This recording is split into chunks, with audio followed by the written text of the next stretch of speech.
constant calorie restriction, the body goes into a fear that that's all it's ever going to get. Oh, this is the new normal. Kathy is only eating 1,200 calories a day. A lot of fancy weight loss online stuff is 1,200 calories a day. And if that's all you give yourself for weeks at a time, the body recognizes that and goes, oh, I better slow down my thyroid. I better slow down my metabolic rate to match how much I'm now getting, because we must have entered a famine, because our bodies are still designed like they were when we didn't go to the supermarket and buy food, when we had to go chasing it and, growing it. And so that's the problem, is your body restructures itself hormonally to only need those 1,200 calories. And that's when you hit those plateaus at 1,200. And so often for a lot of women, it's actually moving a bit more and taking the calories up so the body feels safer at that higher level again. Welcome to The Body Never Lies. I'm your host, Leela Lutz. Each week, myself and experts from around the world help you uncover the secret ways your body communicates with you to empower you in your own individual health journey. It is so confusing as a consumer to know which nutrition protocol is right for you. The market is totally oversaturated with different diets and protocols, and with the rise of social media, it's become even more confusing because we've got all these types of practitioners and now influencers. So how do you know what to do? Well, to be honest, as a consumer, I think you have to get smarter and filter out the BS. I've had clients come to me telling me the most outrageous things that they've been advised to do, and they've sometimes come from doctors or dietitians with that advice, as well as health coaches, you name it. The qualification does not make the practitioner great, in my opinion. It is the application of the practice. Now, there are some fundamentals, I believe, that need to be the absolute baseline for getting a result with nutrition, and today's episode is all about that. I hope at the end of this you can be more discerning about what you do and who you work with, and if you're a practitioner, really go that extra mile for your clients. Kira Sutherland is a naturopath and sports nutritionist with more than 25 years in clinical practice. Her focus in performance nutrition led her to be the first naturopath in Australia to undertake the International Olympic Committee's diploma in sports nutrition. She's also the 2019 winner of the BioCeuticals Integrative Medicine Award for excellence in practice. And she is someone I look up to a lot for a few reasons. She harps on about the basics to both her students and patients. She's a stickler for food logs and measuring physiology and performance. And she is amazing in what she does for female athletes, as women are not small men. Kira divides her time between clinical practice, lecturing at the undergraduate level, and mentoring practitioners of complementary medicine in the application of holistic sports nutrition. I hope you enjoy this episode with Kira Sutherland. Kira Sutherland, thank you so much for coming on The Body Never Lies. I'm so excited to have you on the show. I'm excited to be here. I'm going to chat for 20 minutes before we even start. I know, we've already talked about everything, guys. Sorry. No. Kira is a nutritionist that I highly respect and I really, really look up to, and I've been following her for a while. I've been going to her presentations, and so I had to have her on the show for you guys. Today we're going to debunk some myths about research, about what an athlete is, about being in a caloric deficit, and we're going to debunk some myths about women as opposed to men and what's right for each. So, Kira, you're a researcher, right? You're a teacher. Yeah. How do you know so much about research and how it's conducted? And currently I'm not a researcher, but I have done postgrad studies in research, and I'm a clinician. And then when you do postgrad studies, they basically force you to be really good at reading research. And I think that was a big gift of not just reading research and I used to read research and I'd be like, oh, that sounds good. Look at that result. Oh, that's wonderful. Look, that's great. Okay. And I didn't really know how to pull apart research for what it was really saying. Like, who are they researching and how long was the trial? And there's so much to pull out in each research paper that, they make it sound amazing, but the abstract is not actually the results. And so that became a really big thing for me to kind of find different research and really, learning how to pull it apart for the truth rather than what's trying to be said. Does that make any sense?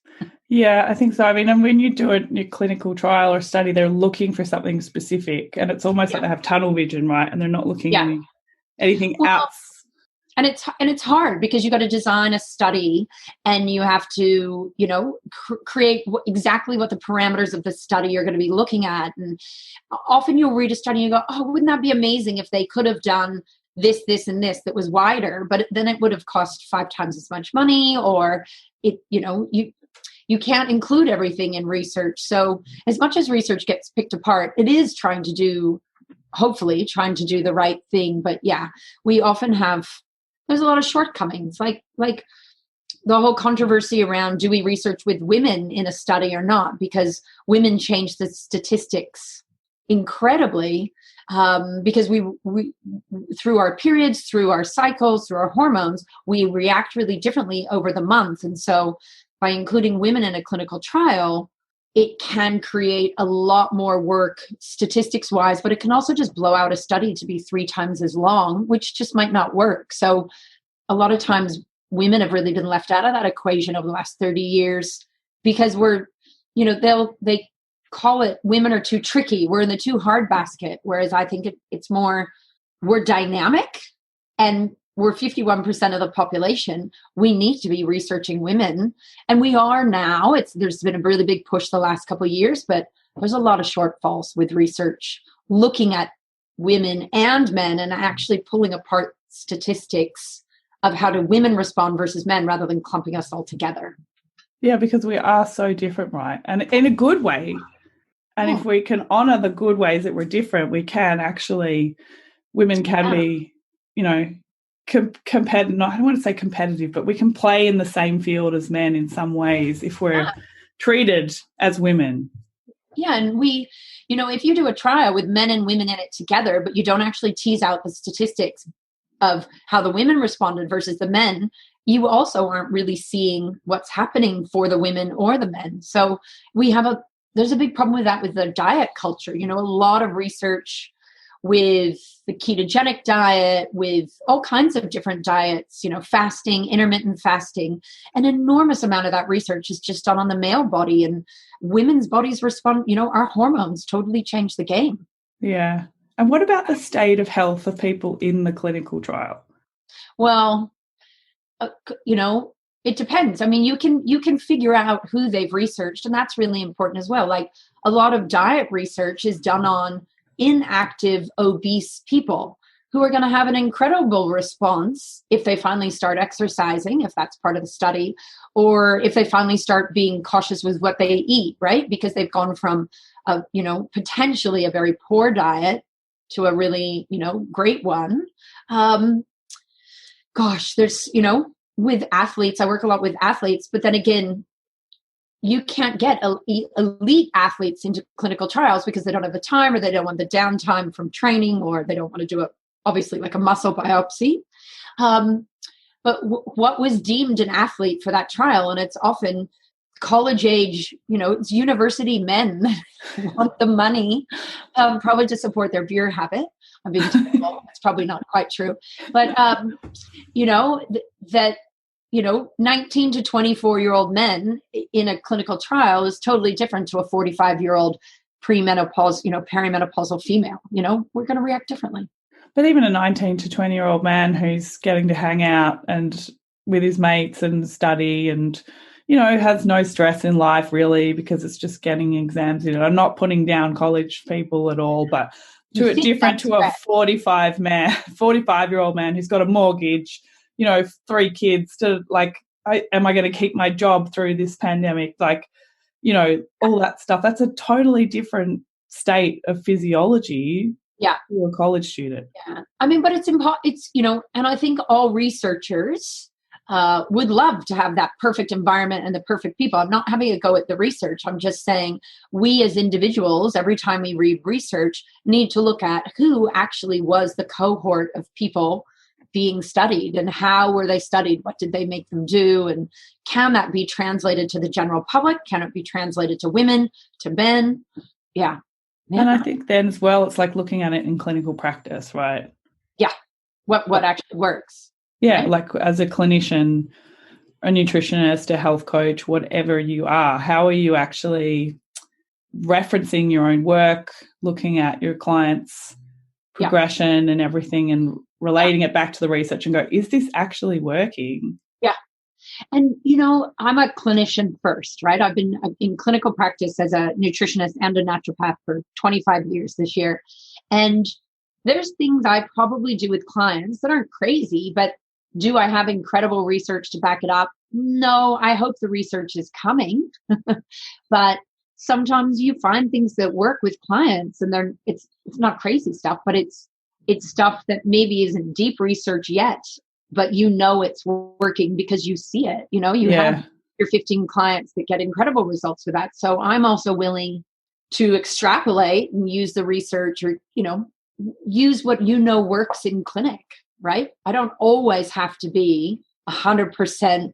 I have evidence for absolutely every statement I'm using, because sometimes the research is slow to follow up what we actually know is working, but just research hasn't been created to prove it yet.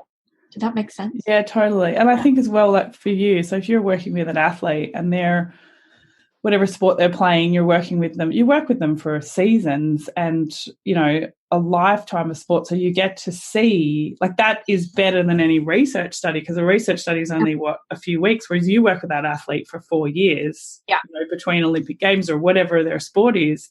Yeah. That is an incredible amount of data that you have, and you're looking at so much physiology and and you're also looking at their diet. I mean, their diet and their lifestyle and what's going on. Are they married? Are they single? Do they have kids? Are they living with their parents so they're not stressed about money, like you were talking about? There's so many different parameters to take into account with each client. You got to work around it. You can't go, oh, this is what the research says. You have to do this, because you got to make it fit into what works for them. Yeah, and I think that's with anything. I mean, I've worked with physiotherapists who've presented a rower to me, and she had a back injury, and he presented this clinical trial and said, this is what has happened with her back. And I'm like, well, no, we have to stop. We have to think outside of the paper. We can't just, it can be other factors as well, like you're saying. It's, especially with female athletes, I think you have to have so much more consideration for lifestyle. Yeah. And, and one thing that it's starting to be taken into account more, but we also do clinical trials. And, there's research on, like, okay, whether the research is on all men or all women or mixed, but what are the body types of the people being used in this research? I think we're starting to look at this more, it's genetics, it's epigenetics, what's the phenotype, are they an endomorph, an ectomorph, a mesomorph? We have different responders to different ideas or different research. So, you got your tiny little pocket rocket, really muscly person who can get a 6-pack in 10 minutes of looking at somebody doing sit-ups, and then you have your super tall, slightly softer body build that has great muscle, but they're never going to be ripped through the stomach because it's just not their genetic predisposition. And it's kind of hard to even do that in clinical research. But I think research is fabulous, but it doesn't take into account the individual and all those dynamics, not even diet and lifestyle, but what's their genetic predisposition. Because, I'm almost 5'10", and I know I respond differently to my female friends that are 5'1", and we have to eat totally different diets, and we cope with totally different forms of training, better or worse. And I think that's not talked about enough. And we all respond to stress differently as well, right? Like some people thrive on being organised and being early, whereas other people might find that stressful. So true. Just in little things like that. That's not, and stress changes our physiology. It changes how we need to fuel. It's totally true. And some people lose weight with stress instantly, and that's a body type. And then some people eat their way through stress. Or just this morning, I have a 14-year-old, and she needed to be at basketball practice at 6:45 in the morning. And I'm the one who gets stressed if I'm late. So, we're up early. I'm ready to drive her. And they have and we have other family friends who are amazing people. And they're the ones that run 20 minutes late for everything. They're like, yeah, we'll pick her up. No problem. And I'm like, maybe I should just drive her. I think this is going to cause me too much stress waiting for these late people to pick her up because they get penalized at school if they're late. And I'm like, this is feeding into my bad stress habit. Like, I just went through that this morning going, I really wish I could change this, but I know I can. Yeah.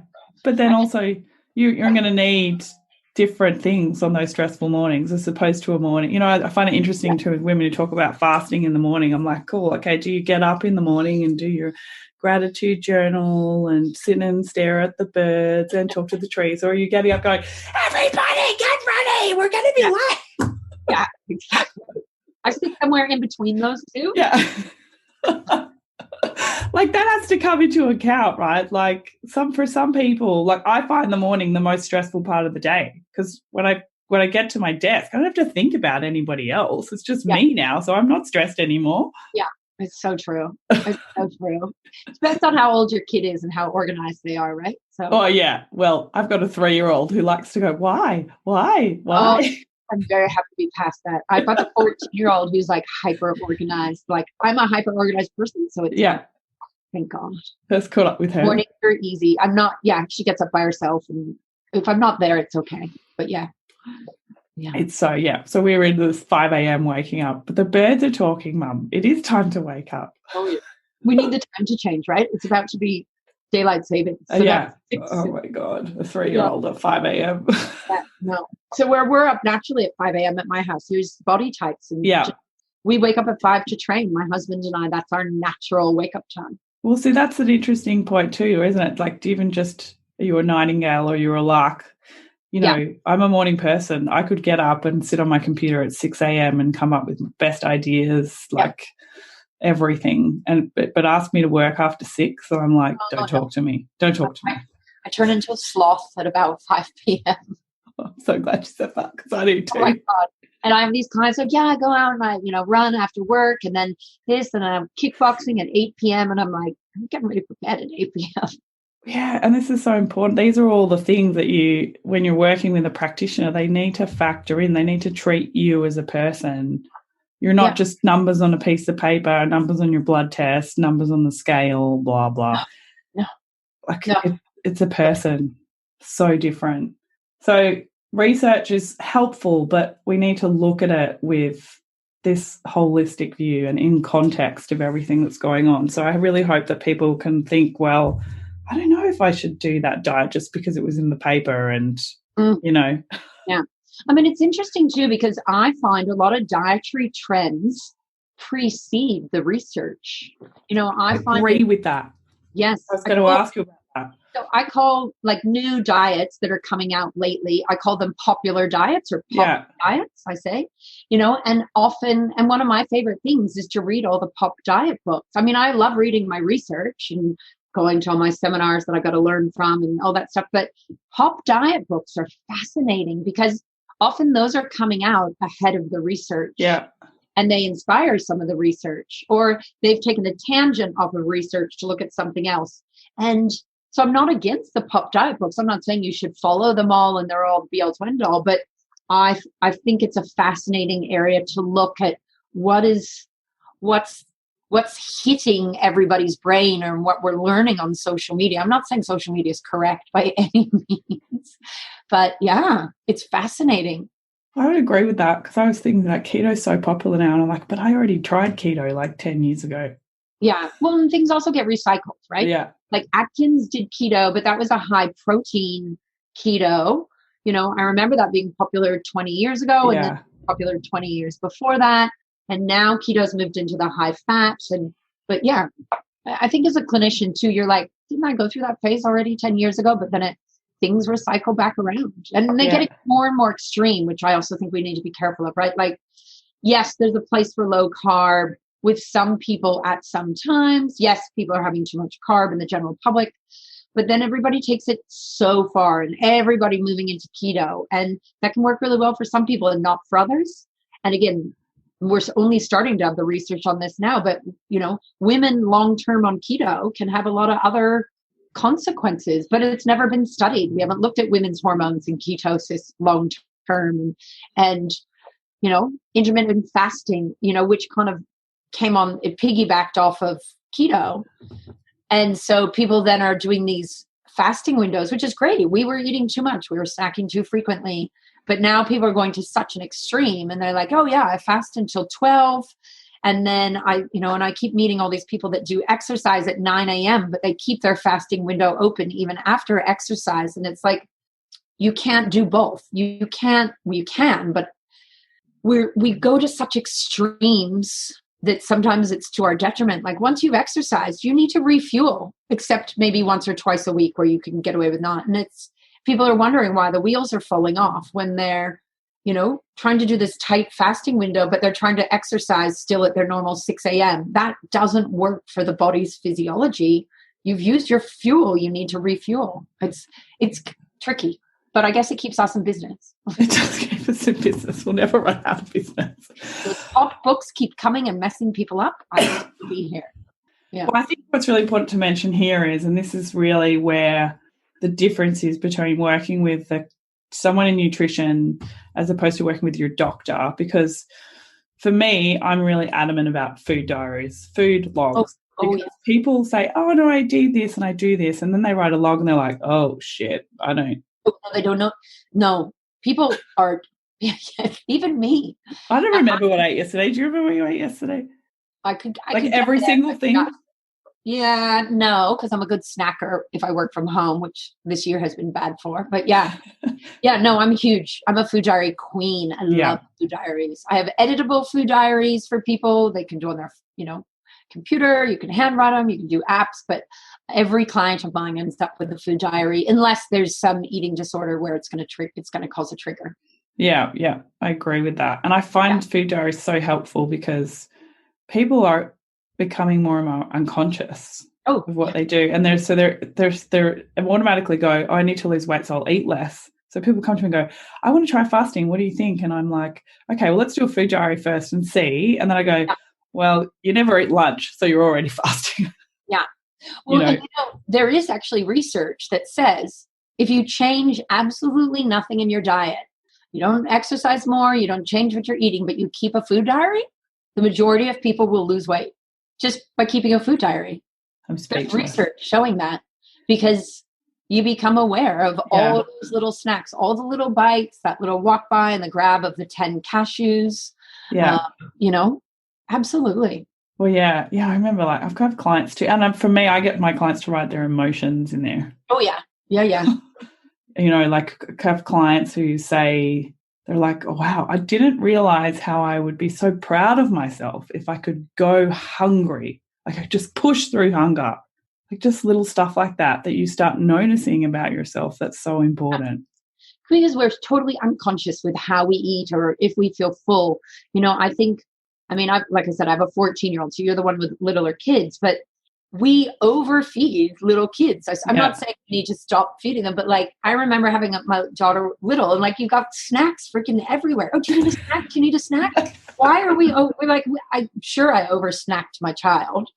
And then they get a little bit older and they come home from school, and all the moms will remember this, and dads maybe.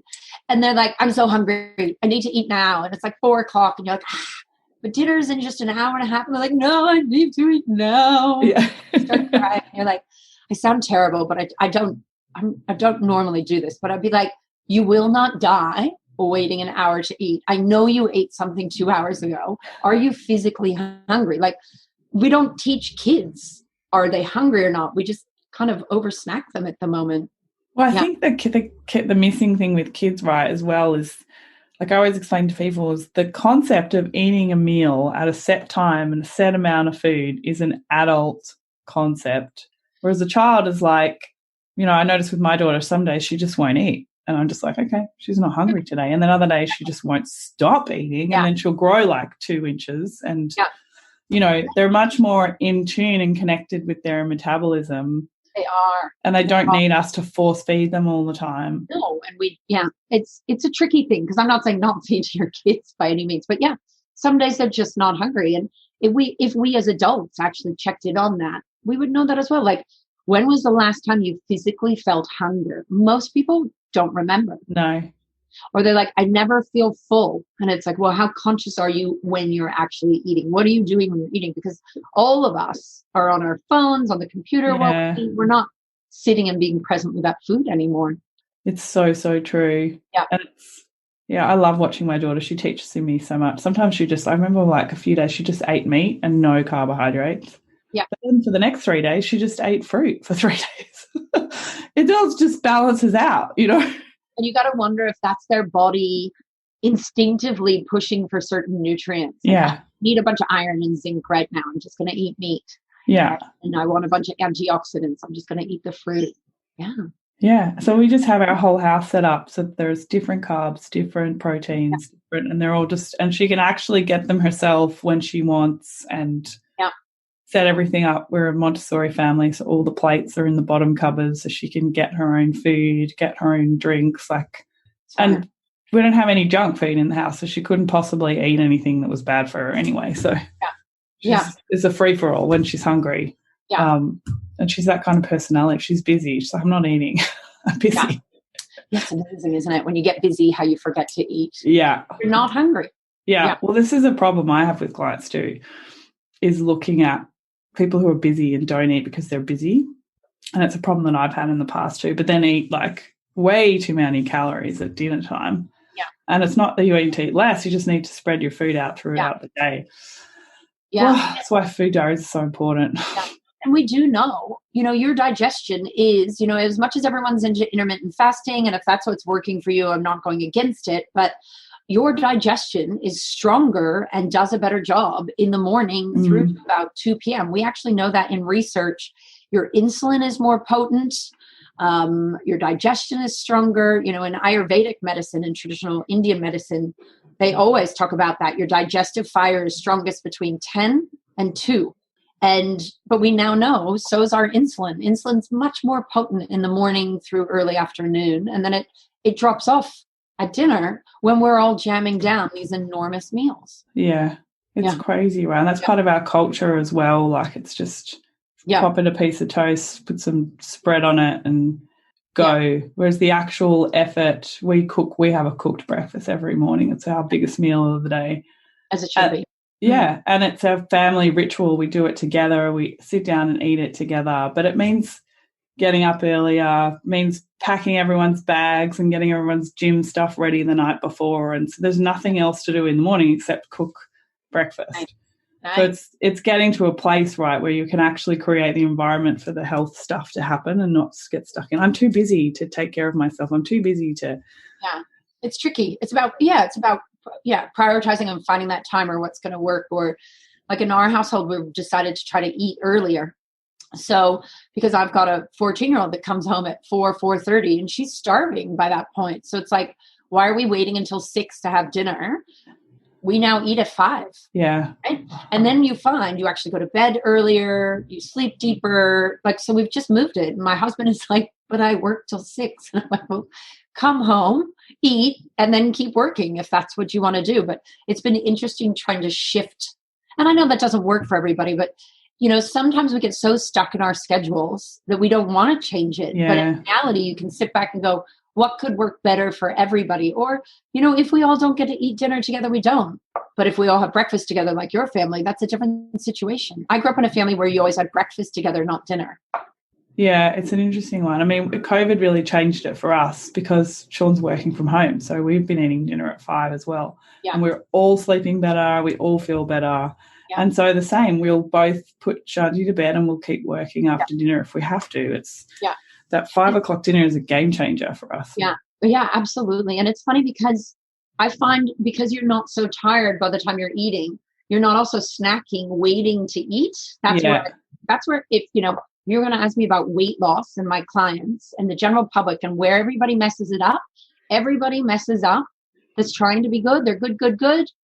3-4 p.m. until 6 or 7. That's the disaster time. Yeah. Everybody grazes while waiting for dinner. So why not just move the dinner earlier? And I was listening to a podcast of these science researchers, sports science, the other day, and they were talking about intermittent fasting and how, it's not feasible for everybody to eat dinner at 4 p.m. or 5 p.m. or 6. And so dinner ends up really late, but so then they were talking about morning fasting, but even though we know that's not as beneficial for the body, it depends on your job. And if you work for yourself, and it's tricky, but I'm a fan of the eating earlier and then going back and doing whatever you need to do.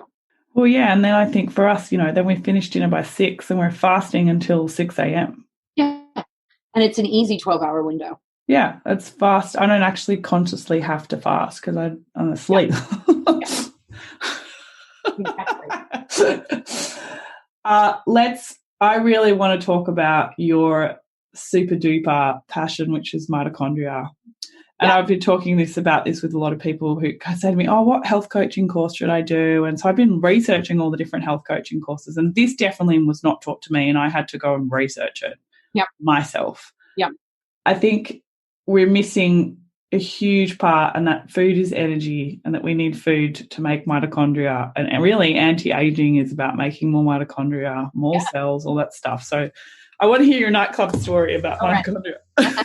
So mitochondria, the mighty mitochondria. I love the mitochondria. So for those who don't know, in our cells, I'm going to talk about muscle cells, but in our cells we have mitochondria. Well, if you all go back to science and you remember studying the cell, and all anyone can remember is there's a phospholipid bilayer to a cell, and then there's the nucleus, which is like the brain, and then there was all these other organelles, but no one ever remembers what they were called. Like everyone checks out. Yeah, ribosomes and all that stuff, Golgi apparatus. Yeah. So, but the mitochondria are there, and really the mitochondria are the powerhouse of the cell. They are, the way I explain it to my clients is they're like your engine. They're your furnace where we burn our fuel. And I think what a lot of people don't understand in diet and lifestyle and health and exercise is we burn fuels in two places inside the cell. We burn fuel inside the mitochondria. Like I said, it's like your car engine. But then we also do make fuel. We burn fuel in what's known as the cytoplasm, the kind of swishy goo that everything floats around in. We can make energy there, but the energy made in the cytoplasm is anaerobic energy. It's the high end, it's starting to hurt, create lactic acid. We're always making energy in both of those areas, but we're going to leave anaerobic energy for people doing sprints and weights and stuff like that. That's where you're creating energy there. But in the mitochondria is where we burn all of our fuels. We can burn carbs, proteins, and fats inside the mitochondria. Whereas in the cytoplasm, we only burn carbohydrates. So anybody interested in losing body fat, in intermittent fasting, all the things people are doing, whether you're low carbing or not, mitochondria are where we would burn the majority of our fuel. When we're lying still to going at about 60 to 65% of our max output, we are predominantly using the mitochondria to create energy, or ATP, if you guys remember that word. So the mitochondria, and the more fit we are, the healthier we are, hopefully the more mitochondria we have. Each cell doesn't just have one mitochondria. We can have hundreds, if not thousands of mitochondria per cell. And so like the big anti-aging push is about creating more mitochondria, or the fancy term for this is mitochondria biogenesis, which just means the creation of mitochondria. And there's certain nutrients we need for healthy mitochondria. We need our antioxidants. We need, oh my God, now I'm going to go blank trying to list it all, but I'll list it in a minute. So mitochondria, the way I explain it I teach at university. So how I explain it to them is, you have carbs and proteins go through. So the mitochondria has its own cell wall, and those hop in through the cell wall and get burnt quite easily. Whereas what people don't understand is fats can't easily get through the mitochondrial membrane to be burnt as fuel. So if you think of the mitochondria as like a nightclub, right? This is where you're creating all your energy, all the music's happening. It's like doof, doof, all the energy is coming out of the mitochondria. And all the fats have to line up outside of the mitochondria to get in. So it's like waiting outside of a nightclub. You got your little velvet rope, the bouncer's standing there, and it's making all these long chain fatty acids wait to come in. And the bouncer is actually an amino acid called carnitine or L-carnitine. And carnitine grabs onto a fatty acid and helps bring it into the nightclub or into the mitochondria. And then it actually recycles itself back out and grabs another fat and brings it in. And so you will, in a lot of weight loss supplements, you will always see carnitine listed because it's the idea that you, hopefully, if you have good stores of carnitine, you potentially can facilitate more fats into the mitochondria. That's the theory. So fats all have to wait to get in, except, the big push at the moment over the last 5-10 years is about medium chain triglycerides, MCT. So everyone's putting MCT oil in their coffees. They're making their fat black or bulletproof coffees. People are drinking MCT oil in sport to give them more energy. And coconut oil is quite high in MCTs. It's one of the benefits to coconut oil and why it became such a rage. Because MCTs and the fat in coconut oil, or some of the fat, and MCT means medium chain triglycerides. So it's a shorter fat in length than your typical long fats found in most of your foods. And MCTs have a VIP pass, and they do not need to wait for L-carnitine to get into the mitochondria. They get to go in via the VIP entrance, backdoor, and they're more easily facilitated into the mitochondria. So when you ingest MCTs, you can still over-ingest MCTs. I was just going to say. And you can cause yourself a few problems. You can overeat anything. Fat is still fat. It's still 9 calories per gram, whereas carbs and protein are 4. Plus, if you overconsume MCTs, you're going to be spending a little bit of that morning in the bathroom with some diarrhea. That's another issue with MCTs. Not good if you're out on a run and that happens. But the body is smart, and if you feed it some MCTs, the body goes, oh, fantastic. I can burn this for fuel really easily. It will preferentially choose to burn it as a fuel rather than hopefully store it as body fat, as long as you don't overeat it. So that's the big rage about MCTs, that most people don't even understand that. You hear all these people say, oh, MCTs are so good for energy, but why? Or they're great for your thyroid. Well, not really. MCTs are not medicinal for your thyroid. They just give your body a really great amount of energy to burn. There's no research on MCTs and thyroid health as far as I'm aware. But I'm not that aware, so someone can prove me wrong. Well, I think Tomo and I were talking about too. You have to be careful with MCTs with thyroid. So I think you up on that one. Absolutely. So, it's, sometimes I have clients come in looking to lose weight, and they have the cleanest diet on the planet, but they're having this fat black coffee every morning, and their coffee is they're having a long black, and they put in a tablespoon of butter, and they put in some MCTs and whatever else, full fat. I'm like, you're drinking a 400-calorie coffee in the morning. If you yes, it might give you energy, but if you just dropped that out, you would probably lose weight. And your carbs. Where are your carbs? Yeah. Well, they're trying to do it, they're, quote, still fasting, even though they're feeding themselves stuff. But if you ask me, if you feed yourself body fat, if you feed yourself fat, you're not fasting anymore. No. So the mitochondria are this amazing powerhouse where we create most of our energy. And there's a lot of nutrients we need. So it's the only place we burn our body fat, or fats that we eat.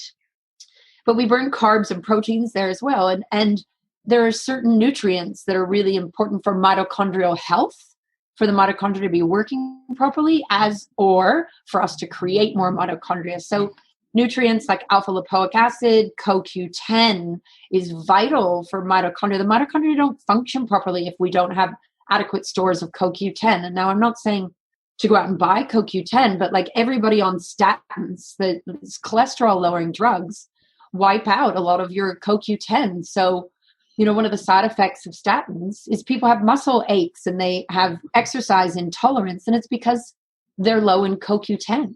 Oh my gosh, what other nutrients? There's so many nutrients. Your B vitamin is important for energy creation. There's so many things you can fill in. Leela, give me more mitochondria. Well, I think really what's important with mitochondria is carbohydrate. Yes, absolutely. Carbohydrate, minerals, oxygen, Yeah. and all the other nutrients. But if you're low carbing, Yeah. what happens to your mitochondria long term? Well, I don't actually know how much we know in research on that, or I just haven't been reading it. But, carbs is, can you go low carb for a while? Yeah, but everybody's idea of low carb is different.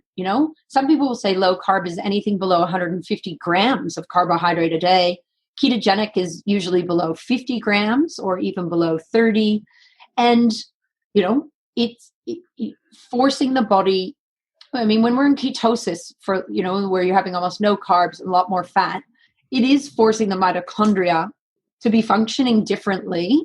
And it's, there's benefits and negatives to it. And especially long-term, we're really seeing these people. Yeah, if you are obese or overweight and you go ketogenic for a while, it's great for pulling off that body fat. But long-term, our body needs, people will argue this, whether you need carbohydrate or not. But, women's bodies need a certain amount of carbohydrate in order for the conversion of T4 to T3, which are your thyroid hormones. And low carb for too long, a lot of women will start to have period irregularities, or they'll go amenorrheic altogether.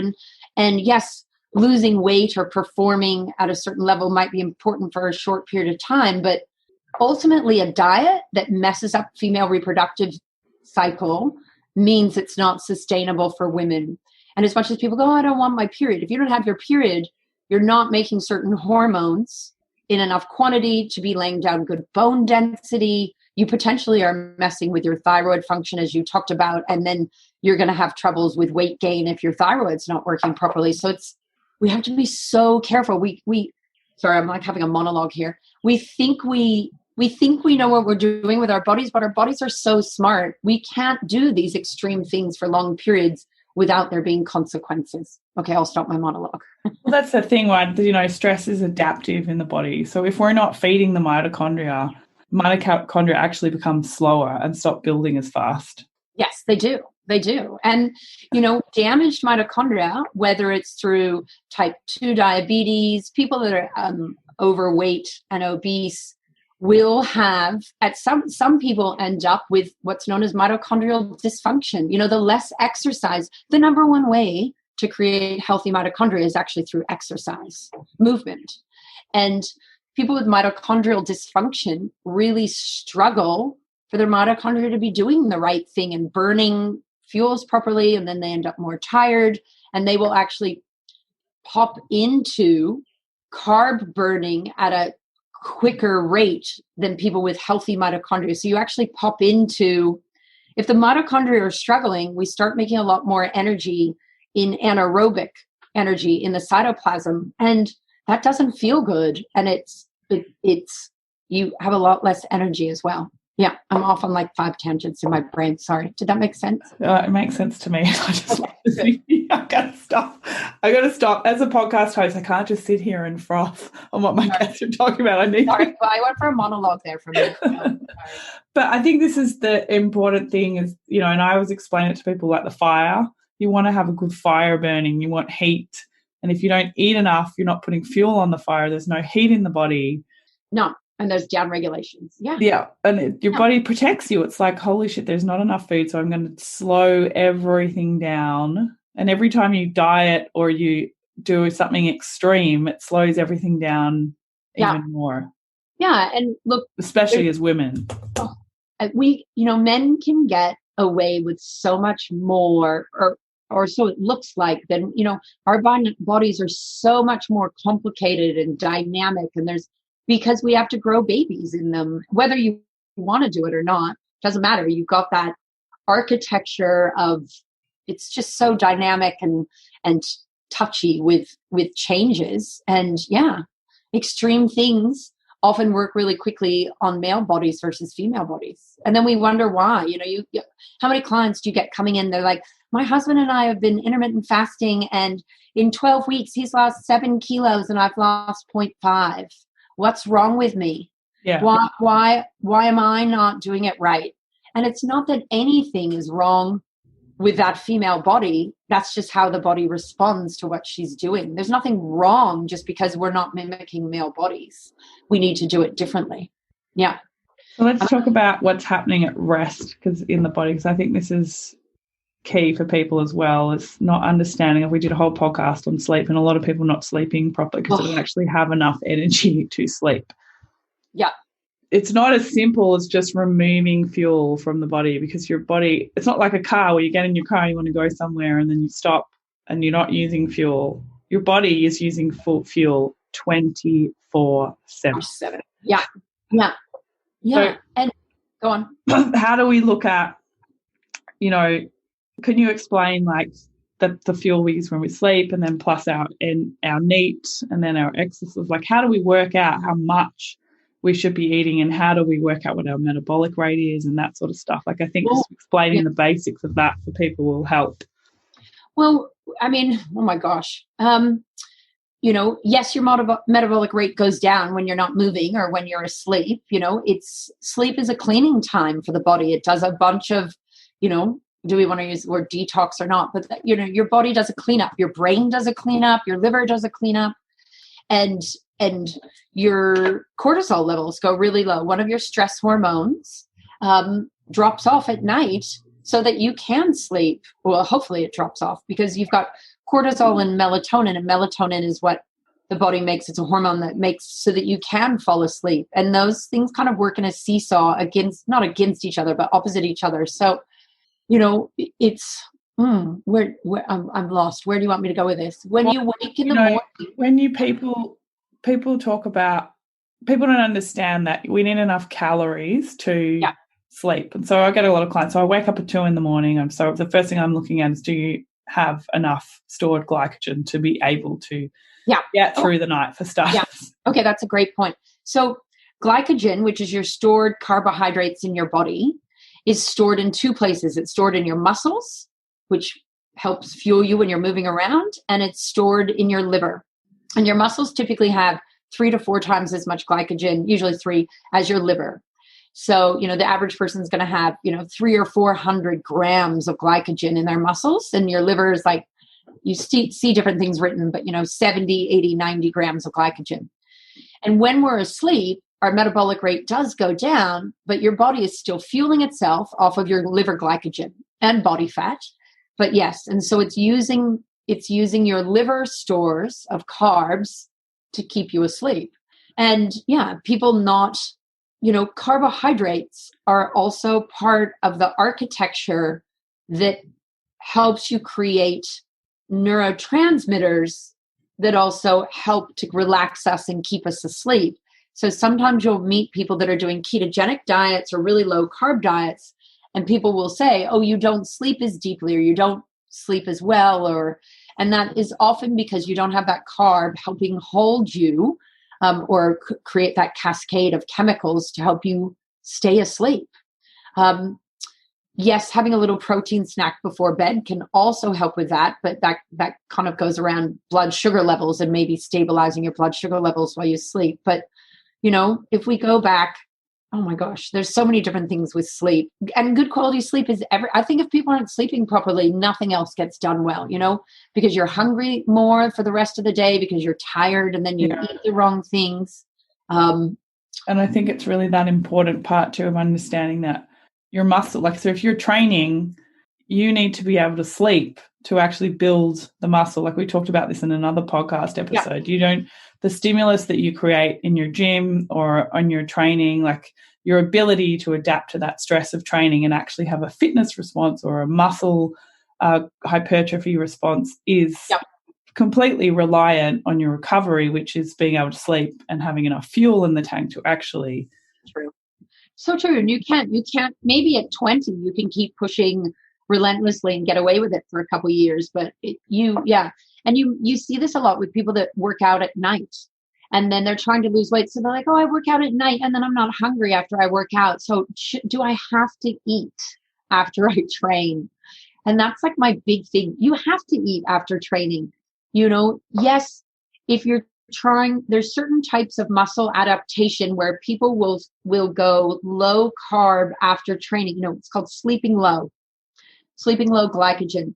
But that's not done every night. That's like once a week you do this hard training session, and then you give yourself protein and fat because that's going to help with your muscle adaptation while you sleep, and you don't supply carbohydrate. So you're sleeping low, and there's different types of adaptation that go on for your body. But people take that and then they go and they do it every night of the week. And that's not what we're doing. We need to be fueling. You exercise, you've used up your glycogen stores. This is what always kills me. If you've exercised, you deplete your glycogen stores. It's the best time to eat carbohydrates is right after training. And nobody does that, or not nobody, but it's your freebie time to safely eat carbs post-training. Why would you deny yourself that? That's what I don't get. So especially nighttime trainers, I'm always like, even if you're not hungry, I don't care.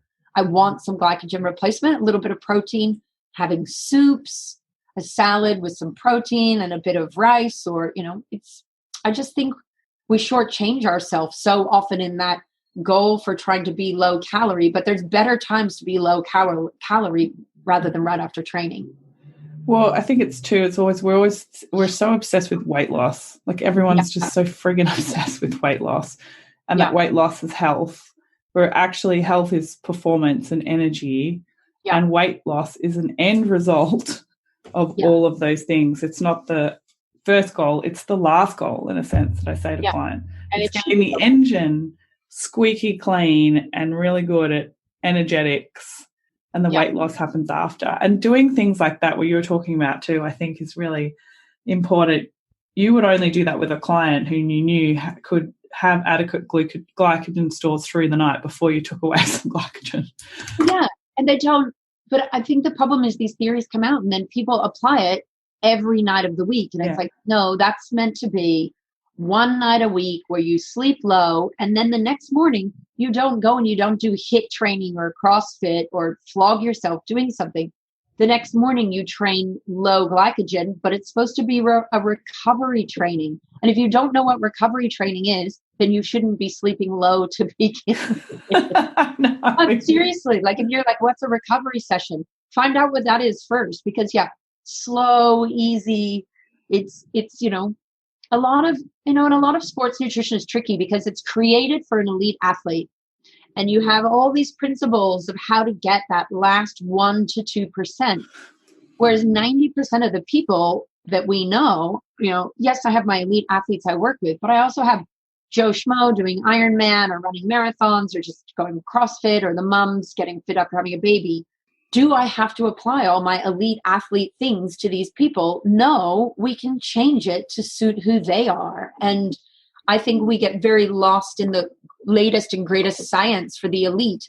But should we actually be extrapolating all those techniques for the average person? Well, I think that's, we're going to talk about athletes specifically in a minute, because I think it's really important. But I just want to get a clearer, because what I find with people is they're like, well, I'm caloric deficits. Let's talk about caloric deficits. Because it is true, if you are in a caloric deficit, you will lose weight. Yeah, absolutely. But when we're talking about what you were saying before, most of these studies are done on people who are obese and overeating. Yeah. Whereas I'm getting so many clients come to me and I get them to do a food diary and look at their calories. I'm like, you're already under eating. Yeah.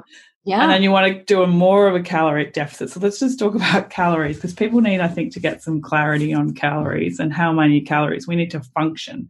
Yeah. So, oh my gosh, calories is so confusing, and then there's a lot of weight loss programs that aren't going to focus on calories at all. And then others that do. And, the average, what is an average person? But the average female is going to need 1,800 to 2,200 calories a day. Now that is an average estimate. There are people that are 5 foot tall and there are people that are 6 foot tall that might be below or above that. But your basal metabolic rate or your resting metabolic rate is how much your body needs to survive and stay healthy. And then you have... Before you do anything. That's like you lying in bed all day on your phone. And then we have the expenditure of just moving around in your daily random activity. And then we actually burn calories when we eat food. And I love this. It's called the thermic effect of food, the TEF. And about, I think it's up to 10% of your calorie expenditure per day is actually your digestive calorie needs. Did that make sense? Like, yeah, so how the much food that you need to burn, break the food that you need to break down food. yeah, your TEF. And I love that. And what a lot of people don't understand is when you go low carb, how do I want to explain this? When you let me back up.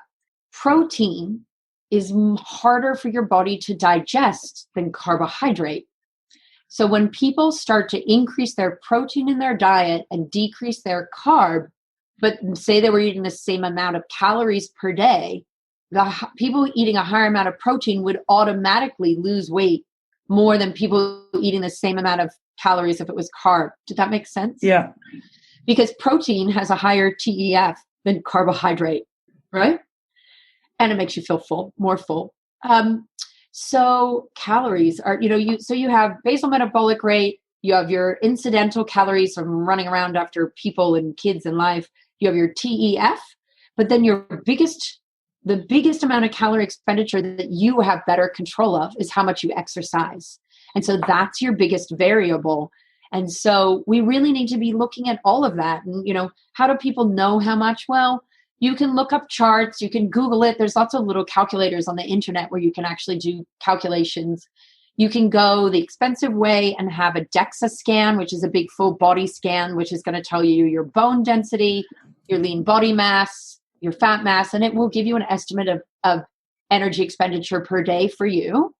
Or there's a lot of bioimpedance scales that are not as accurate as the DEXA, but not everybody has $90 to go measure it all the time. And there's a lot of great scales that as long as you're on the scale at the same time of day in the same hydration level, for women, you need to be measuring at the same time of the month, every month, because your body's going to hold different fluid levels depending on where you are in your menstrual cycle. They are, in my opinion, they're good enough to give you an estimate and then you work from there. And a lot of those scales will actually give you that estimate of calorie need per day to stay the same size you currently are.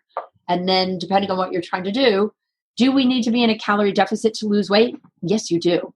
You can't. That's basic physiology. And that kind of is this big, it's a big controversy. People are like, do calories in, calories out matter? Well, it's actually a law of thermodynamics. It kind of is.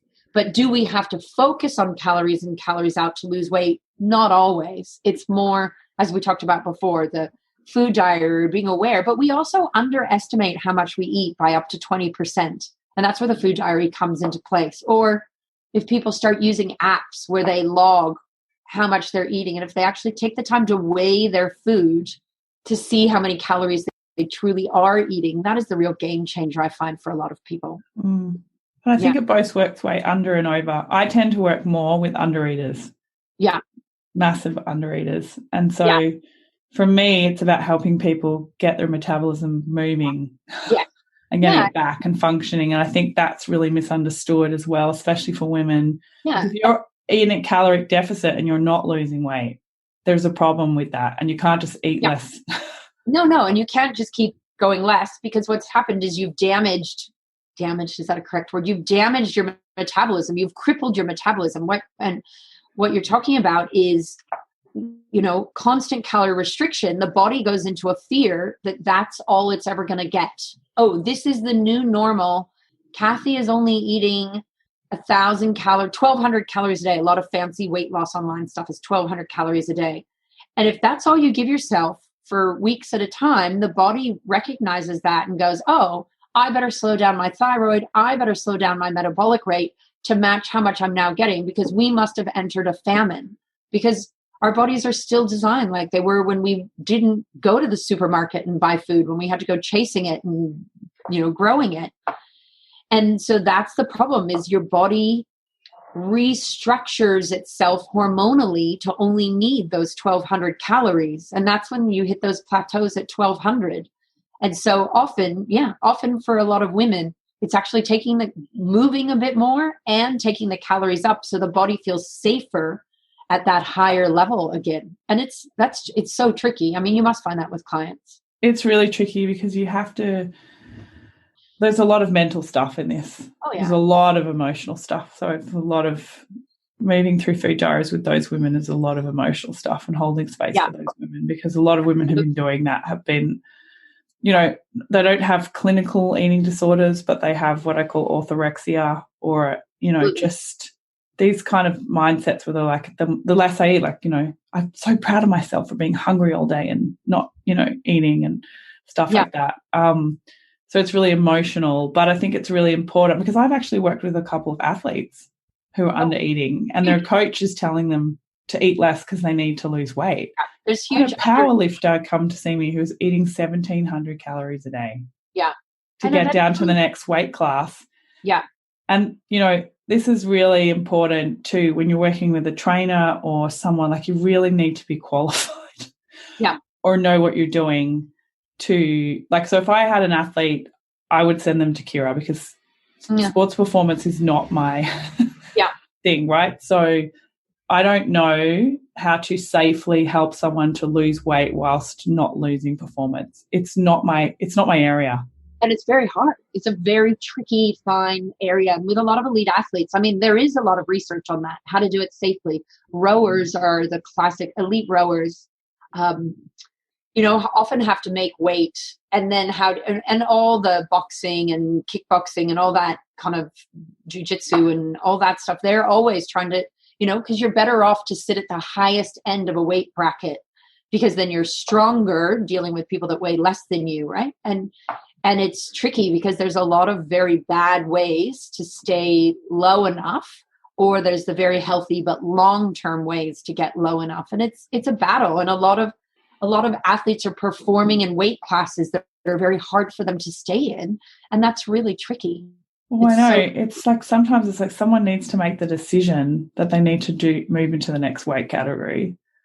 And this is the thing with this client. And I was really shocked, actually. I mean, her strength coach said there is no such thing as a damaged metabolism. And I'm like, well, if you're eating 1,700 calories and you're not losing weight, there's something and you're training 3 or 4 hours.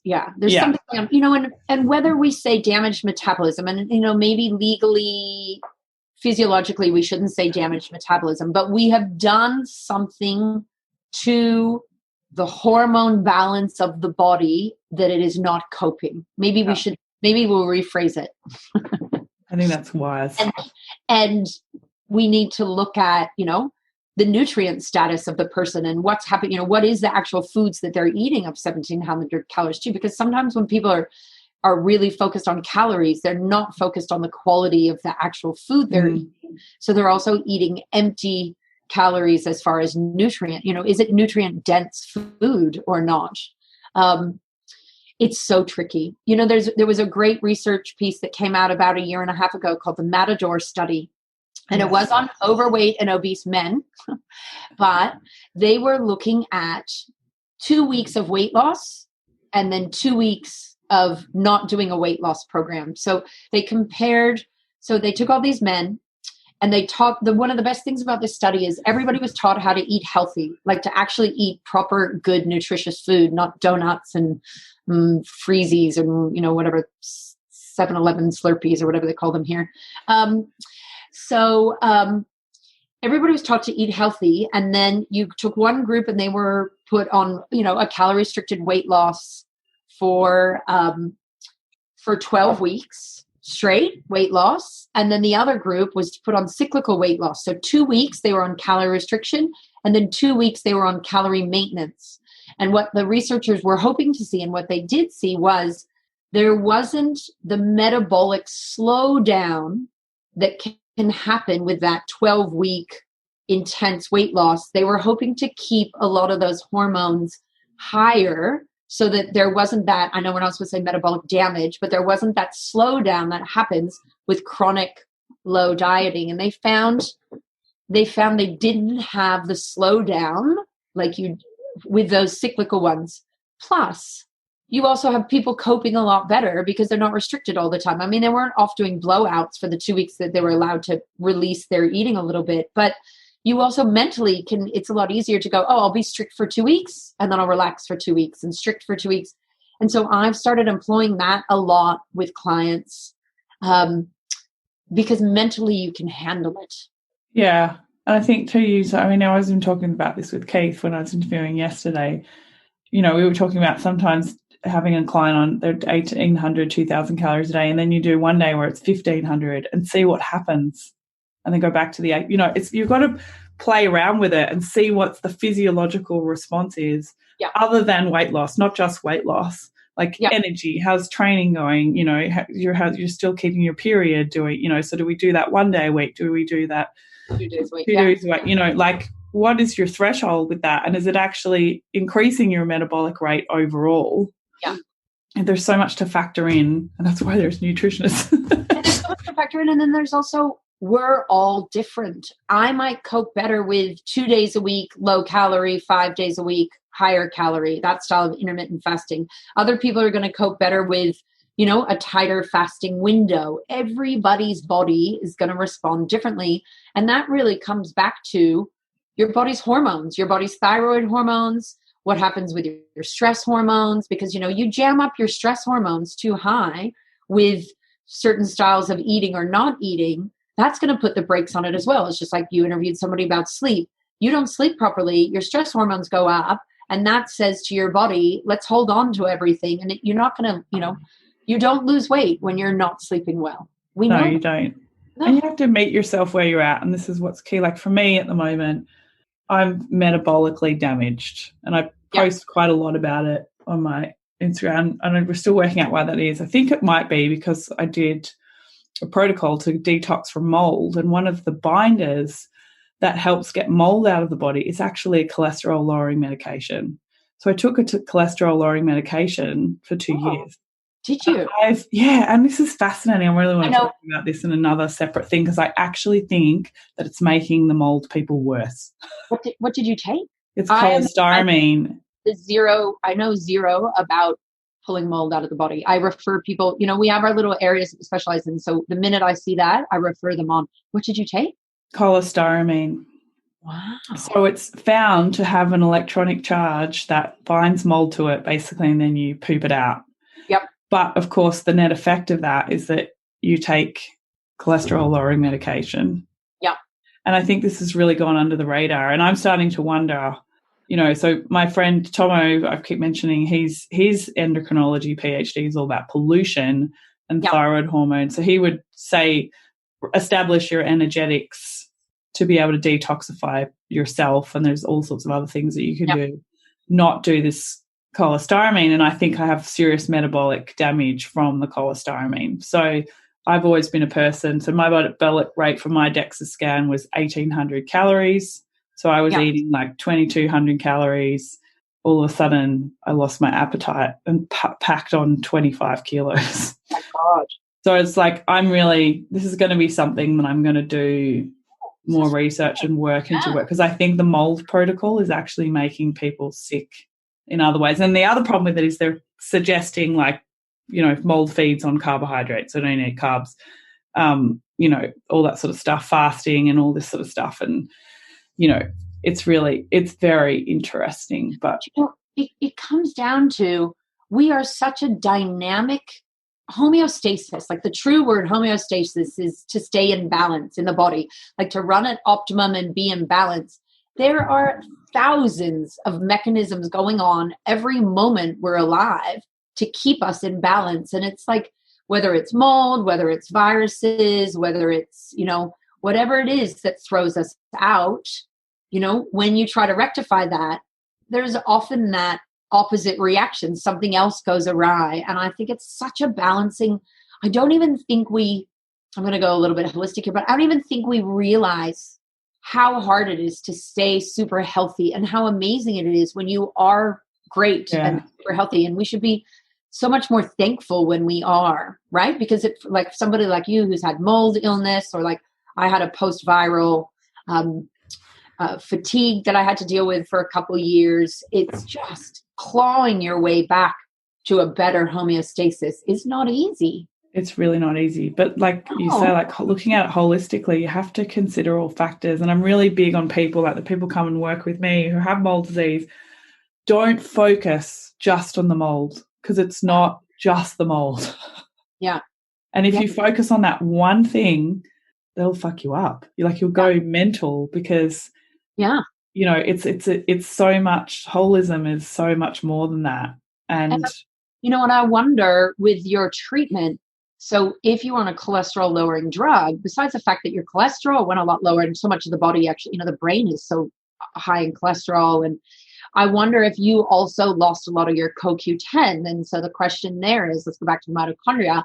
Do you have a bunch of mitochondria that were created at not, you've got I don't want to use car brands, but you have the cheaper version of mitochondria because they didn't get all their nutrients while they were being created. And I've noticed with a lot of, and I have no research to back this up, but I've noticed when people have, so a treatment like yours, or like people that go through a post-viral fatigue, right? Like when people get chronic fatigue after having glandular fever or shingles or chickenpox or whatever, it can be a couple years to build them back up. And I almost wonder if that high fever and high virus wiped out.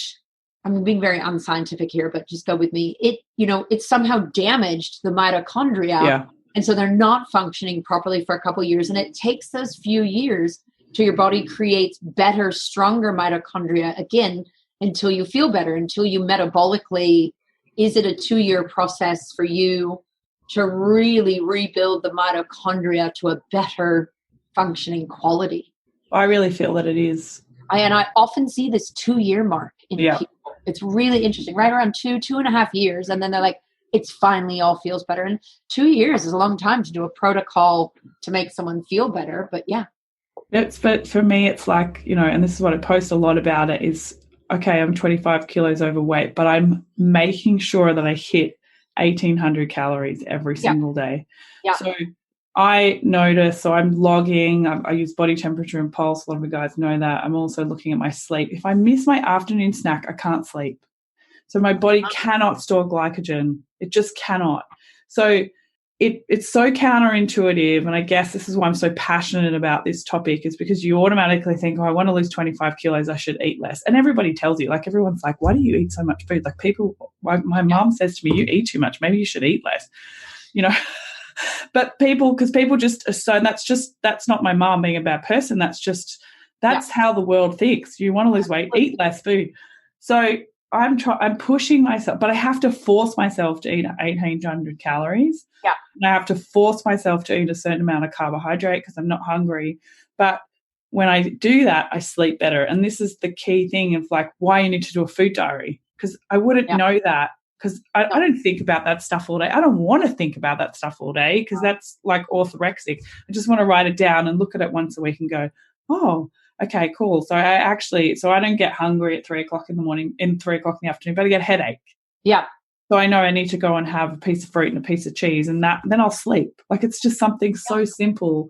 But it's amazing. All that, everything we do, every little choice you make every day, what you eat, what you exercise, how much you sleep, how you deal with everything, they all impact each other, right? You can't separate them. But if you don't sleep, everything else goes to pot, right? And we know just 1 to 2 nights of insufficient sleep increases insulin resistance, right? Your body actually goes into an insulin resistant kind of phase.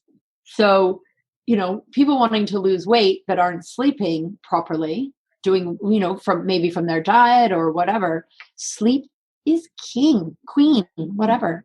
Yeah. Yeah, it's so important. So I'm really push that on people. I'm refeeding myself. I'm trying to get my metabolic function back. And to do that, you need food. Yeah, absolutely. You need carbs. Yeah, absolutely. And it will be a slower process, but it'll be a lasting process. Yeah, and that's the thing. You got to put the work in. And health is so much work. Let's be honest. I'm just going to put it out there. This is a really depressing statement. You swore earlier, so I'm going to say it. It's fucking hard work, health. Yeah. It's so hard because there's also so many distractions and yummy things. And oh my God, I love white chocolate. I'm going to admit that on the air. White chocolate is not dark chocolate. And it's just fat and sugar. But I love the taste of it, right? It's so hard it's so hard to be healthy. There's so many treats and social functions, and life gets in the way, and then you don't exercise, or you're too tired to make a healthy meal. It's a full-time job. Well, it is a full-time job, and we were put on this earth to just walk around and hunt and gather all day. Yeah. That's when it was easier, but now we've got jobs and mortgages and doing the school taxi thing and Yeah, I know. So I was standing in the supermarket yesterday, and I'm that bad nutritionist that like checks out everybody's grocery cart. It's terrible. Yes, we do all look at your grocery cart. Yeah, we do. And I then go in my head with these little fantasies, not fantasies, but I tell myself a whole story about what's in somebody's grocery cart. Like, okay, that's a single male who's on a serious budget, and so he's doing this, and I can see why. Like, I justify why everything is in somebody's cart. I don't know why I do this, but I do. And I was standing in the grocery store yesterday watching someone buy stuff, and I was just like, how easy do we have it? I had this whole thing around, we're not out hunting our meat. We're not out having to grow our carrots. And I think someone in line ahead of me was like complaining that the strawberries didn't look quite right in the punnet and they wanted to return them. And I was like, how lucky are we that we just walk into a store and we buy everything? I mean, in a way it's been our downfall, but another way, we so take it for granted. This lady didn't like these bruised strawberries or something, right? I want another one. Well, it's so funny, isn't it? Because I think the pandemic really showed that. Because it really showed how many people shop every day. And I have to say, if you want to get healthy, you can't shop every day. Like, just, that's number one. But what made me sad of the pandemic is what was sold out versus what was still on the shelves. And I'll tell you what, the stockpilers were not the gluten-free people. Oh my gosh, I'm a celiac, so I'm a gluten-free. So am I. Yeah, I know. And it's like, besides the rice, everything gluten-free was still available. Rice. But, there were vegetables and fruit everywhere. But what was gone? All the like processed food, all the processed. And I know that lasts longer. So if you can never leave your house, but we've now proven even in a pandemic, we're still allowed to shop. You don't need to stockpile Tim Tams. They will still be there. God, I couldn't live with 10 packets of Tim Tams in my house. Oh, no way. Eat them all. No, I would eat them all. But, the fruits and vegetables were still there. And that broke my heart. Yeah. It really broke my heart because that's not, I mean, I know we're scared. And so we probably all stress ate as well. But, try to have some spinach when you're stress eating. Yeah. Well, that is the key thing, right? The best thing you can do for yourself is not make it so complicated. It's just eat fruit, vegetables, and meat, like just natural products that don't come in packages before you make it so complicated for yourself. I know. It's tricky. I know. Health is tricky. Food is tricky. And there's marketing and advertising, and there's people whose whole job is to make food taste moreish, to taste better. There's an actual word for that, oro. It's like an oral textural technique. So that like when you bite into a certain type of cookie, you get the crunch and then you get the soft center. I'm thinking of Oreos, but that's American. But most people know what those are. Salt and sugar and fat combined together. That's what our body's programmed for, because that's what was so hard to get as a hunter-gatherer. And, we have whole industries designed to make us fat. Yeah. We do. Yeah, and then we have whole industries designed to medicate us when we're fat instead of doing something about it. Yeah, and whole industries to try to make us thin with all these different, it is so. I have an enormous amount of information, and sometimes I get tired having as much info as I have, but I can't imagine living life not being focused on this. Yeah, me either. I don't actually either. It's a huge problem. There's two more questions I want to ask you. One is athletes. Yes. And we talked about this before we jumped on the call, and I find that some of my clients actually train like 4 or 5 times a week. And then the amount of activity in their life, running kids around, running between meetings, working till 10, 11 o'clock at night, the overall energy expenditure to me is similar to an athlete. Yeah. I think And I think we need to be careful with the word athlete. And I think people need to be proud of themselves if they do a lot of exercise, and call yourself an athlete. Just because you're never going to the Olympics doesn't mean you're not an athlete. I mean, some of the professors I've studied under will kind of go, an athlete is those elite. But you know what? If you are doing 5, 6, 7 hours a week, if that's your goal, why not nobody has a trademark on the word athlete. Athlete means someone doing a lot of sport to me. You don't have to be elite. And I think people need to not be afraid of that. Like I have an online program. My business name is Uber Health, and I have this program called Uber Health for Athletes, which I designed specifically for not elite athletes, but for people who want to learn all about sports nutrition and how to fuel the body properly if you're doing 5, 7, 10 hours of training a week. And a couple times I've had people email me like, I don't think I could do that program, Kara, because I'm not really an athlete. I'm just a weekend warrior. And I'm like, oh my gosh, I think I need to rename this program if it's people think not to do it, right? Yeah. Because they don't want to, just because you've never been elite doesn't mean you're not an athlete, but we need a new word, a better word, right? Yeah, it's looking at the energy expenditure. Yeah. And I think the difference between athletes and people who don't think they're athletes is the recovery. Yeah. And, if you're doing 5, 10 hours of training a week, you have to be focusing on sports nutrition. You're doing yourself a disservice if you're not. And yeah, I just think people need to embrace it when they are good movers, how amazing that is, right? Yeah. Yeah. I mean, I'm not fast. I mean, when I was young in my youth, I was fast, and at the, what sports I did really well. But as an adult, I do Ironman and marathons and Ironman triathlons, but I'm not fast. It takes me, 11 and a half, 12 hours to do an Ironman. But the volume of exercise and the volume of eating, I got to eat 5 full meals a day when I was training for Ironman. It was like the first time in my life you just were trying to get in enough fuel to stay the same size you were, right? It was amazing. It became expensive. Like for the first time in my life, I was like, this eating a lot is really expensive, as a female. And I'm from a family who has 3/4 of my family is obese. So I have the genetics to put weight on really easy. Oh yeah, I do. And people often are like, oh, you don't know what, look at your, I'm not super lean at the moment, but I'm almost 5'10". And, oh yeah, my whole family on one side would be classified as obese. So I've had the tests. I have every gene you could possibly have for obesity.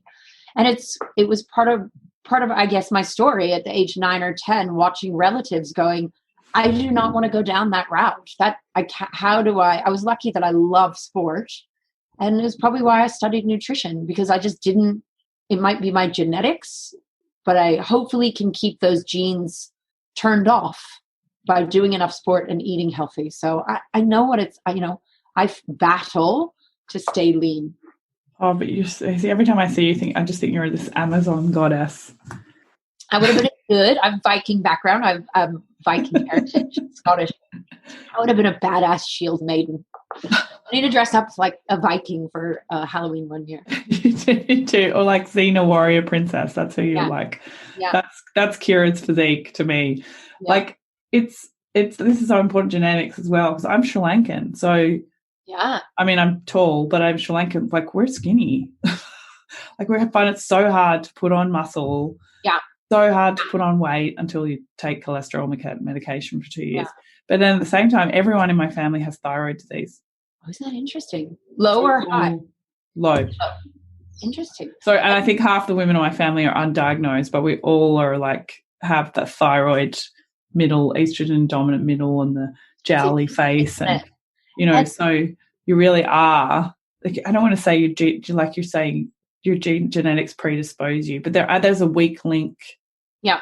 Yeah, but, they say, I mean, there's that analogy, genetics is the gun, and you load it with lifestyle. Exactly. You might not have a great gun. That's a terrible analogy, but anyway, but it's, but you are in charge of what you put in it, right?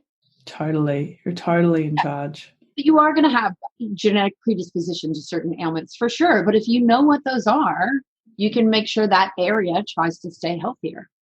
Yeah, right. So I wonder if that's like what makes you want to... The little beautiful Sri Lankans have like these tiny little beautiful. I got picked on at school so much. Because you have such skinny legs. I'm so skinny. I was picked on at school so much, and my poor brother. It's very hard to put muscle on those legs. Yeah, it's very, very, very hard. And then it's just accepting, where you're at. And it was always a big thing for me, right? Because I got into personal training, and I was like, but I'm just not muscly.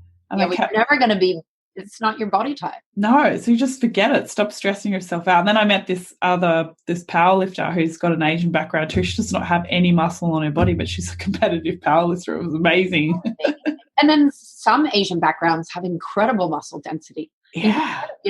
But I think social media and Instagram and magazines and what's out there, that's like one body type that we predominantly see. And it's actually a very rare body type.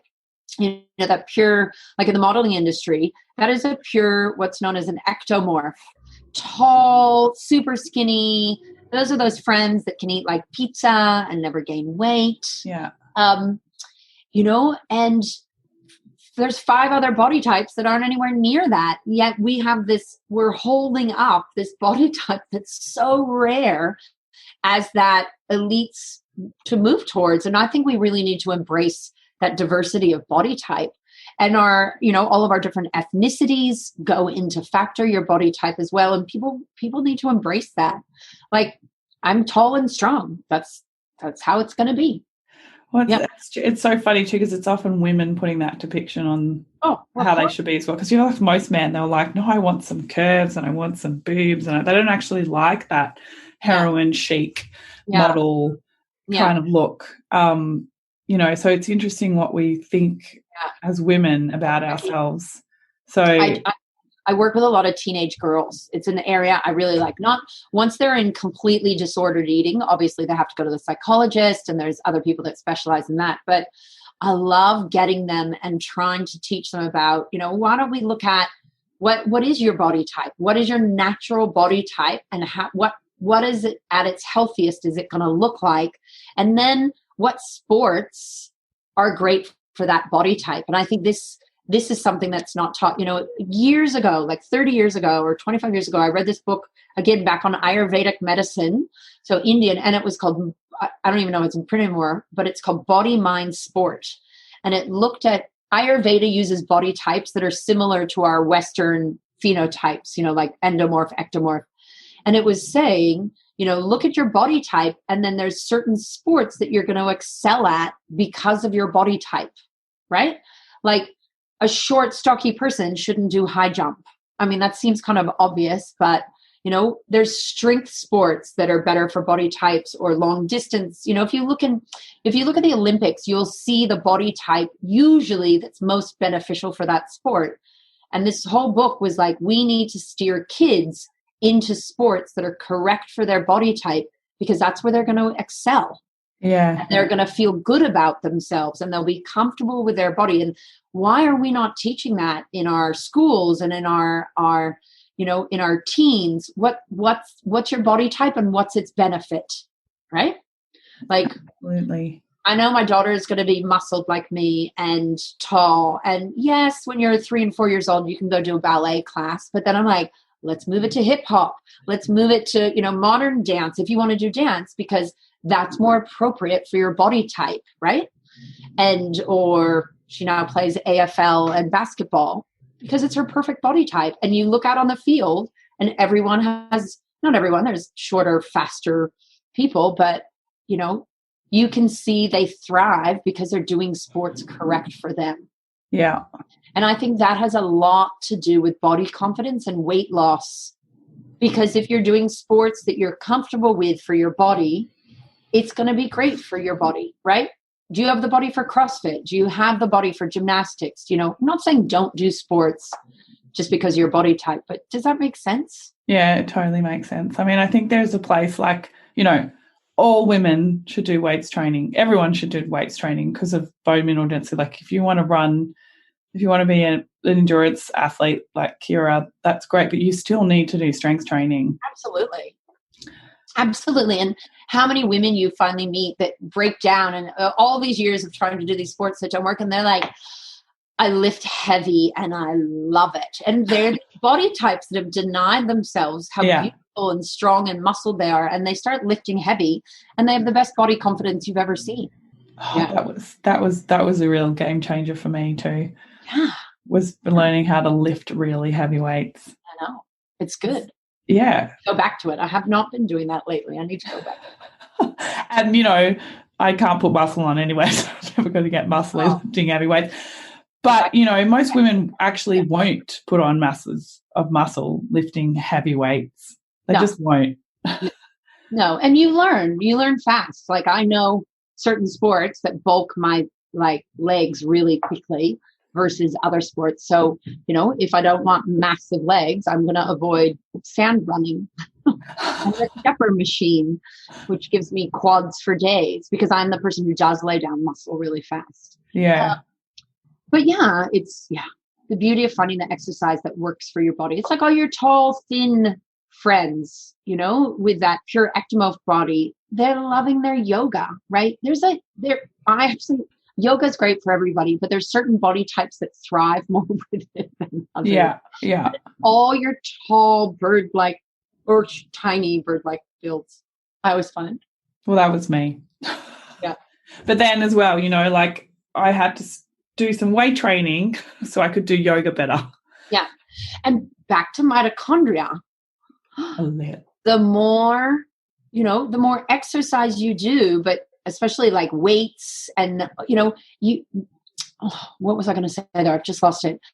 The more exercise you do, the more mitochondria you build. And so you going back to weights, especially post mold issue, helps with the creation of more mitochondria. And that's what, you know, the more we do, you know, when people start a fitness program or they start a weight loss program, often you get the results for about 2 to 3 weeks. And then you have this weird plateau. And then at about 6 to 8 weeks, you start seeing a lot better results again. And that's often, I think, because you really taught your body what's happening, and you hormonally, your body starts making those adjustments going, oh, she's going to do this regularly. I'm going to speed up the metabolism. Yeah. I'm going to create more mitochondria. And it starts laying down the architecture for better metabolism, right?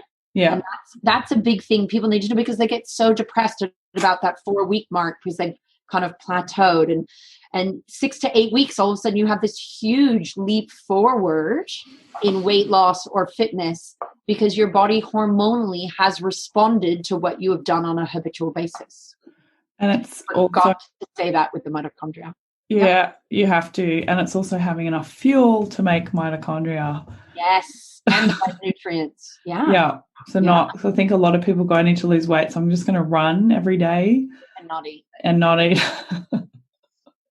It'll work for about 2 weeks, and then it's all going to fall off. And, you know, your immune system needs carbohydrates. You know, that was something I should have brought up before as well. You're talking about sleep, but when athletes start to have a lot of immune problems, one of the first things we do is we bring in more carbohydrate into the diet. And we especially bring in carbohydrate during training, because carbohydrate attenuates or stops cortisol, one of the stress hormones, from rising too high, and it stabilizes it. Because if your cortisol is too high for too long, that will suppress your immune system. And then if you get sick, you won't be training at all, and then the wheels fall off altogether. So that's another thing with those carbohydrates, is stabilizing that cortisol level. Yeah, so interesting, right? Because everyone's so afraid of sugar, but we forget, like you need sugar. Like orange juice is a great basis for a sports drink. Absolutely. Like just stuff like you put maple syrup in yours the other day, honey, like all these things are carbohydrates that we need. We've become so freaking scared of sugar. Yeah. Well, and sports drinks are great for sport, and they're terrible to be in a school cafeteria. I think the problem is people took sports drinks and kind of went, you know, how great are these? But then people just started drinking it as a drink rather than water when they don't need it. You don't need 45 grams of carb while you're sitting in math class. You might need 45 grams of carb while you're doing sport for 2 hours. They're designed specifically to fuel your body in motion and to give you electrolytes. Now, do I like all the fancy colors that come with it? No, that's marketing. Do you need artificial sweetener in there? No, I think The sugar in there should taste good enough as it is, but there is a time and a place where your body can use sports fuel. Well, you had a great sports drink on your website. Yeah, I'm sure it's there. It's in a blog somewhere. Yeah, I think you've got some great tips on your website like that. I just like orange juice and coconut water and some protein powder for me straight after training. I have to eat straight away because I'm so damaged. We don't want to use that word damaged, but I'm so metabolically inefficient. I need a whole lot of carbohydrate as soon as I train because I'm trying to get my body to use carbohydrate. Yeah. I'm trying to do it. Go, here's some muscle, here's some mitochondria, use the carb. Like, it's creating that safety, right? Well, and the best time to have your carb is right after training, right? Your body is primed for carb. You've depleted your glycogen. You have an enzyme called glycogen synthase that's super active right after you finish training. Your insulin is really strong and potent after exercise. Your body knows what to do with carb after training, and it's going to make glycogen. It's not going to turn the carb after training into body fat. It's not, because it needs it as a fuel. And the other thing is you're going to feel better for the rest of the day. If you don't get enough carb after training, I find the rest of the day I'm exhausted and I want to nap and I'm cranky and I'm tired. And what do I do when I'm tired? My brain's tired. I want sugar and I want bad food if I haven't fueled properly after training. It's a huge thing. And I think the more you know about that, the more you notice it. But yeah, why miss the opportunity to have carb? That's a key thing too, right? The sugar craving in the afternoon is indicative of what you've done for the rest of the day. It doesn't mean that you're a sugar addict. Yeah, absolutely. And your brain is crying out for carbohydrate. That's why you end up with that sugar craving. But fuel properly after training. After training is not just about protein. Everyone gets so focused on, I have to have my 20 grams of protein after training. Well, maybe if you're trying to massively bulk, do that and then eat a meal. But really, your body wants mainly carb and a bit of protein after training. Do you want to just keep going? Let's do a 10-hour podcast. I'm having so much fun. I know. There's so much, right? There's so much. You're the best. And I really encourage you guys. So, as Kira said, she's a lecturer and she has so many online courses. She's got some for PTs. She mentors nutritionists. She mentors PTs. I do. Sometimes PTs help in my naturopathic nutritional mentoring. They do quite well in there, right? Because it's all sports. I mentor in sports nutrition. Yeah. And I think this is really key. And you don't have to be a competitive athlete to need to know more about sports nutrition. You could just be someone who likes to do a marathon once a year, or you could be someone who's like, I actually want to increase my, speed in my lifts, or just a normal person who's just like, I just like being fit and healthy. You could learn a lot from Kira. Even teenagers, right? That's this market of, why don't I teach female, guys as well. I work on male teenagers, but if you can teach women how to fuel properly after training during their teens, it's so much better for their weight loss goals, and it's so much better for their sporting goals. And I go after weight loss via sports nutrition principles. And if you give them the right info in their teens, they don't mess it up in the 20s and the 30s. Well, this is really key too. And I think like you were saying, like, now correct me if I'm wrong, there's a dip in teenage sports performance, and you don't think it's because they're women. You think it's because a lot of people go on the pill. That's a Kira theory. Yes. But you've worked with so many athletes over a long period of time. So to me, that's important research. Yeah. So we're talking with elite athletes. You often meet these girls that are, on this great trajectory of elite performance. And then we know when a girl starts getting her period, all these hormone changes and the body shape changes, you often hear about these girls. They're like, oh, she never reached her potential once puberty hit. And it's like, oh, I hate hearing that, right? That's so, you never became what you should have been because of your hormones. Like that, I just don't buy that. I don't buy that. Makes me want to punch someone. I know. And what I have found, there is research that the pill, only minor, but it does inhibit some muscle gain, and it causes, I don't think we really know what the pill does to teenagers, right? Besides not letting you fall pregnant. But so many elite athletes get put on the pill because if their period's irregular, they don't want to know when it's coming, or they're in a pool and so they don't want their period on race day. But we're not teaching. Well, it's becoming more popular now to teach, but we need to teach girls that their period and all of that is one of their superpowers, right? Their different hormone cycles.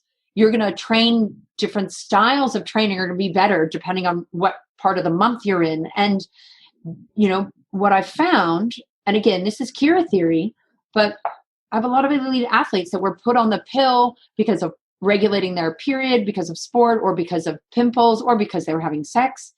And all of a sudden they stopped their gains. Now, I'm not blaming the pill completely, but I often find they've plateaued. If you look in hindsight, the plateau didn't happen with the start of their period. The plateau happened with the start of them taking the pill. And there has been some research that it inhibits muscle gain, only a small amount. But being an elite athlete is often about those little small incremental amounts. And so often I've had girls willing to come off the pill. It has to be their choice, obviously, to see if we can get that better performance back. I just think, why would you give an athlete a bunch of hormones while they're trying to grow their big engine and grow their muscles? How could that not have side effects on their performance? Well, you're not going to have any progesterone for recovery. No. Well, and it flatlines everything, right? You're handing over hormones that are different to your body's natural hormones. Can you imagine if I'm going to sound like a feminist here, but here we go. What if we handed over hormones to boys in their teen years that flatline their testosterone? Would anybody do it? No one would do it. You gotta be kidding me. No one would do it. Yet here, have the pill to flatline your hormones. What about the fact that you need ovulation, which you're inhibiting with the pill? You need that for bone density accrual. We know that now, right? Well, yeah. Well, we too. We have Laura Bryden and I talking all about that too. So oh God, I think I need to have you back for another episode. I think we should do another episode on training and fuel for your cycle. Sure. Because people are missing out on that. And I really notice a massive difference for myself when I do all my strength training in 2 weeks. Absolutely. And the research is coming. There's starting to be a lot more research on that. And some research is like, oh, this does make a difference. Other research is like, it's such a small difference. But if the small difference also makes you feel better, I'm all for it. So next time. We'll do that next time. Next time. And menopause too. Really want to talk to you about fuel and training for menopause. Yeah. Lots of people book on menopause comes out next year. I know. I'm so excited for that. She told me about that. Oh, can't wait. Thank you so much for being on the show. So Uber Health, everybody. Look up Kira Sutherland online. Sign up for her newsletter. I love it. Always good recipes, info, debunking myths, research. But there's a lot of blogs lately on fueling for training. All my last blogs, pre-training, post-training, during training. Yeah. So my website's actually just my name.com.au, but my business name is Uber Health. Yeah, and you've got a mentoring thing starting soon. You're taking students at the moment. Yeah, so I'm taking expressions of interest for practitioners and PTs. Yeah, you can sign up on the website to get the info. And if you want to be a client of Kira's, how do you work with clients? You just email me from the website. Okay, cool. And obviously you're in Manly, right? But you're doing all Zooms. Everything's online at the moment. I'm not going back to face-to-face till next year. Yeah. In the middle of building a house that'll have a great home clinic. That's not till May. So I'm going to, with COVID anyway, I'm staying online, but yeah. Yeah. So Kira is in Sydney, guys, but you can work with her no matter where you are in the world because of technology. Amazing. Yeah. Thanks so much, honey. This has been awesome. It was good. We could go. It was almost 2 hours. I'm Leila Lutz, and you've been listening to The Body Never Lies. If you haven't yet, please go to your favourite podcast app and subscribe, rate, and review this podcast. All the resources and references from this episode are waiting for you on my website, leilalutz.com. Just click on podcast and look for this episode. Now join me next week for another episode of The Body Never Lies. Thank you so much for listening.